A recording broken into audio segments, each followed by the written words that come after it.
नमस्कार दोस्तों, स्वागत करते हैं आप सबका हमारे YouTube चैनल फार्मासिस्ट बॉय पर। मैं विनय आज आपको पढ़ाने वाला हूं फार्मास्यूटिकल केमिस्ट्री का सेकंड चैप्टर का एक टॉपिक आता है एसिड बेस टाइट्रेशन।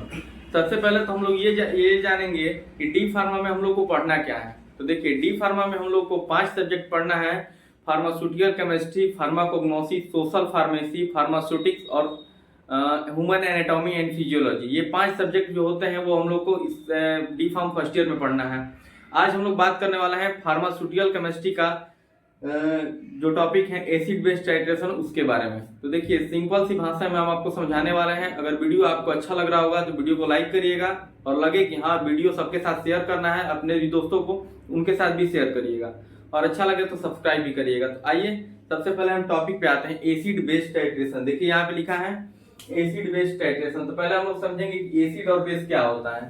ठीक, तो देखिए, एसिड जो होता है वो होता है, उसको हिंदी में कहते हैं अम्ल, जिसका पीएच मान 1 से 2 हो। पहले आइए ये समझते हैं पीएच मान। देखिए, ये होता है आपका 1, ठीक, 1 मान लीजिए, ये मान लीजिए 14, ये बीच में जो आता है वो 7, ठीक। इधर जो है ये एसिडिक रहता है, एसिड, और इधर आता है बेस। समझ में आ रहा है? एसिड बेस पीएच मान जो होता है, देखिए, जो 7 से कम रहता है, 1 और 2, ये 1 और यहाँ पे 2, ये दोनों क्या है? एसिड हैं। जिसका पीएच मान 1 और 2 आए वो एसिड है, और जिसका पीएच मान 13 और 14 आए, 13 14 क्या है? वो बेस है। इतना कॉन्सेप्ट क्लियर है? और जो हमारा 7 है वो है वाटर। हमारा वाटर का पीएच मान कितना होता है? 7। तो सिंपल सी भाषा में देखते हैं कि आप लोग समझ गए होंगे कि एसिड बेस क्या है, जिसका पीएच मान 7 से कम है। और 7 से कम कितना है? या देखिए, 7 से कम इधर 1 2, यानी कि इधर से स्टार्ट हो रहा है, ठीक। यहाँ पे आते आते इसका खत्म हो जाएगा पावर एसिड का, ठीक। और बेस का यहाँ पे जो मुख्य सोर्स है वो 13 14 है, लेकिन यहाँ पे आते आते ये भी खत्म हो जाएगा। समझ आ रहा है? तो जब 7 पे आता है तो एसिड और बेस दोनों वहां पे आके डिकम्पोज होते हैं, यानी कि नष्ट हो जाते हैं, ठीक। इतना हम लोग समझ गए कि एसिड बेस क्या होता है, ठीक। अब देखिए, वही हम लोग समझेंगे कि एसिड और बेस क्या होता है, उसका टाइट्रेशन निकालेंगे, एसिड है या बेस है उसको पता करेंगे, ठीक। टाइट्रेशन का मतलब होता है अनुमापन। टाइट्रेशन का मतलब क्या होता है? अनुमापन, ठीक। तो एसिड और बेस का हम लोग अनुमापन करेंगे। समझ में आया? आगे देखिए, एसिड बेस कैसे होता है वो देखिए। This titration in which we determine the concentration of unknown solution. क्या करते हैं हम लोग? इसमें एक अननोन सॉल्यूशन, यानी कि हमारे पास 2 सॉल्यूशन रहेगा, एक नॉन सॉल्यूशन यानी कि स्टैंडर्ड सॉल्यूशन रहेगा, और दूसरा अननोन सॉल्यूशन रहेगा, यानी कि वो सैंपल मान लीजिए, ठीक, जिसका कॉन्सेंट्रेशन हमको पता नहीं रहेगा, ठीक है। 2 हम लोग सॉल्यूशन लेंगे। आगे क्या होता है देखिए, with the help of non standard acid या base solution, this is called acid base titration. तो देखिए क्या कर रहे हैं यहाँ पे, इसका कहने का मतलब ये है, हम 2 सॉल्यूशन लेंगे, एक एसिड लेंगे और एक बेस लेंगे, या मान लीजिए कि एक स्टैंडर्ड लेंगे एक सैंपल लेंगे। तो जो हमारा स्टैंडर्ड रहेगा उसका कॉन्सेंट्रेशन हमको पता रहेगा, यानी कि वो एसिड है कि बेस है ये हमको मालूम है, और दूसरा एसिड है कि बेस है वो हमको मालूम नहीं है, लेकिन उसकी मदद से, जो स्टैंडर्ड है उसकी मदद से हम इसका पता लगाएं कि इसमें एसिड है या बेस है। समझ में आया? इसी को कहते हैं एसिड बेस टाइट्रेशन, ठीक। इतना क्लियर है? आगे देखिए, इसका रिएक्शन हम लोग कैसे करते हैं। रिएक्शन देखिए, ये है HCl। HCl यानी क्या होता है? हाइड्रोक्लोरिक अम्ल, यानी कि हमारा एसिड है, ठीक।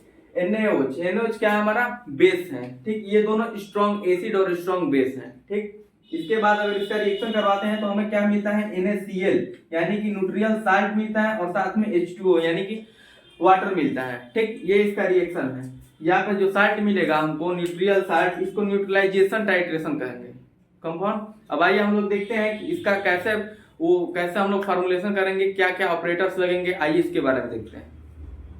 जैसे कि आप लोग देख सकते हैं, अब हम समझेंगे इस कॉन्सेप्ट से एसिड बेस टाइट्रेशन हम लोग कैसे पता करें, ठीक।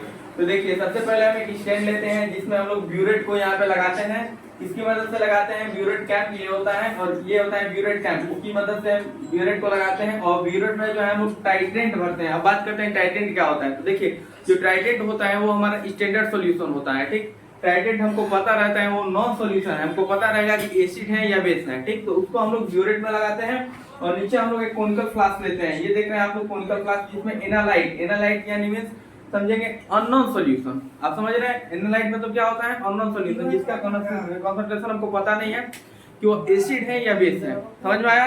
अब क्या करते हैं, ये इसको हम लेकर जब इसको स्टॉप कॉक जो होता है, इसको जब हम यहाँ पे लूज करते हैं यानी ढीला करते हैं, तो इसमें से एक एक बूंद ड्रॉप इसमें गिरता है। और इसमें क्या होता है कि हम लोग सोल्यूशन के साथ एक इंडिकेटर डाले होते हैं, ठीक है, रिएजेंट डाले होते हैं, जो कि हमारा क्या करता है, कलर बनाता है। ठीक, अगर हमारा ये ब्यूरेट में जो हम लोग लगाए हैं टाइट्रेट, अगर वो एसिड होगा तो इसमें क्या होगा, कलर चेंज होगा, कलर आएगा। ठीक है, और अगर हमारा एसिड नहीं होगा, बेस होगा, तो ये कलर चेंज नहीं होगा, सेम जो सॉल्यूशन है वही रहेगा।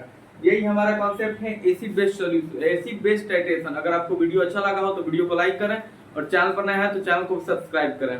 और देखिए डी फार्मा का जो सिलेबस है, इस पे हम हर डेली बेसिस पे एक एक नए नए टॉपिक पे वीडियो लेकर आएंगे। तो अगर वीडियो अच्छा लगा हो तो वीडियो को जरूर लाइक करें।